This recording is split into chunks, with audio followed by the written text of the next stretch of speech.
Hi guys, today we're going to be doing a crested gecko care guide. I am with my crested gecko here. His name is Coco. He is like a year old.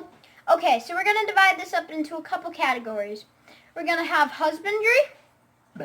We're going to have heat. We're going to have feeding.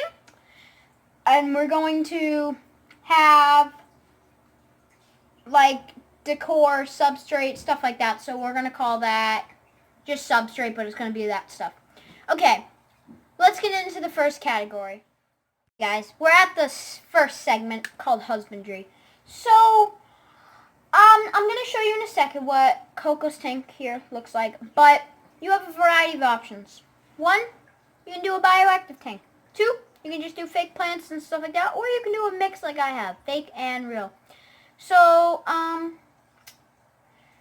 yeah, you just need a lot of sticks and decor, and we're going to show you Coco's tank in a sec. So, here's Coco's tank.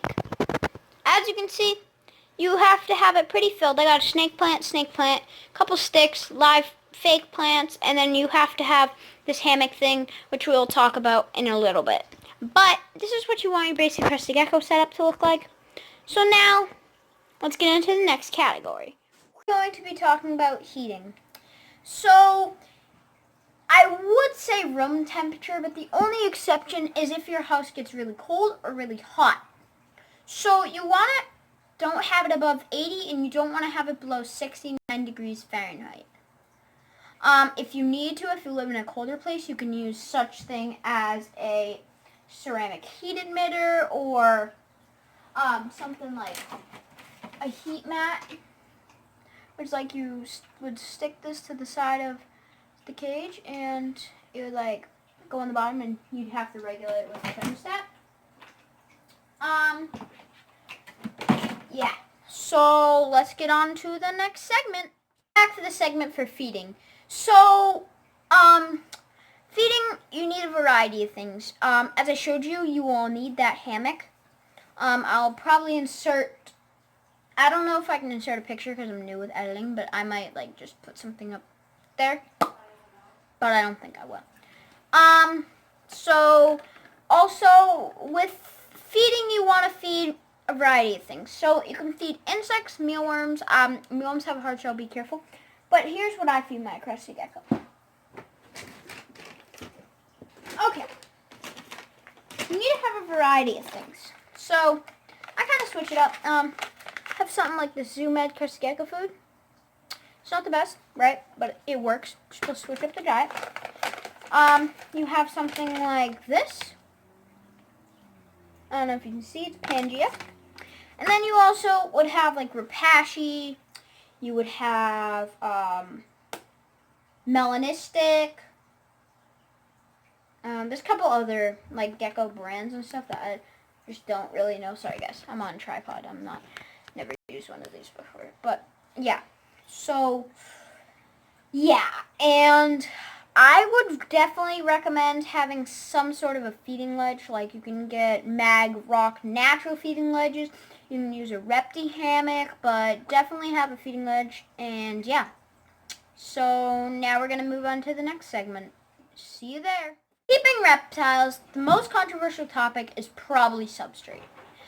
But there's some really good substrates out there. A lot of people would say for crested geckos that you should probably use like something like, I'll put like names up here, but you could use like Eco Earth, paper towels, Repti bark, cypress mulch. Make sure it's the Repti brand. I don't think I'm actually going to put them up there. I just wanted to say that. I might, depending on how I feel, you know. I'm a lazy editor. Anyways, so I personally use a mixture of all these things. So at the bottom I have hydro balls, and then I have fleece over that, and then I do have cypress mulch. I have organic potting soil, which is another one you can use. I have Eco Earth. Yeah, that's it. And I would definitely recommend that type of mixture. It's just good. Paper towels is okay. It's good for babies to see if they're, using the bathroom and stuff, but it's not good. You want to know why? Just because, for the fact of, you really just don't know if The humidity is good enough. Sorry, guys. I just want to show you him that he's still there. It just doesn't. The humidity won't be enough. And I was looking up, and one of the most popular pets for reptile owners and like pet people who own pets was crested geckos. Believe it or not. And it's not like hamsters, okay? Hamsters, believe it or not, I will do a hamster care guide, but you need way more than just what those little hamster cages. Put it this way. You need a cage that's at least 2.5 feet long by, I think, like 3 feet wide. So just remember that. But sorry, we're not talking about hamsters. So when it comes to substrate, I would definitely recommend those. But you can also, for substrate, that's done. And then we said we were going to talk about decor in this video too. So probably you should have fake plants or live plants. You need it kind of dense. You want some sticks for them to climb up or rub their shed on. Also, you want to, just to add, you want to keep the humidity like, oh sorry guys, you want to keep the humidity 70 to 80%. And I accomplished that with this pressure mister.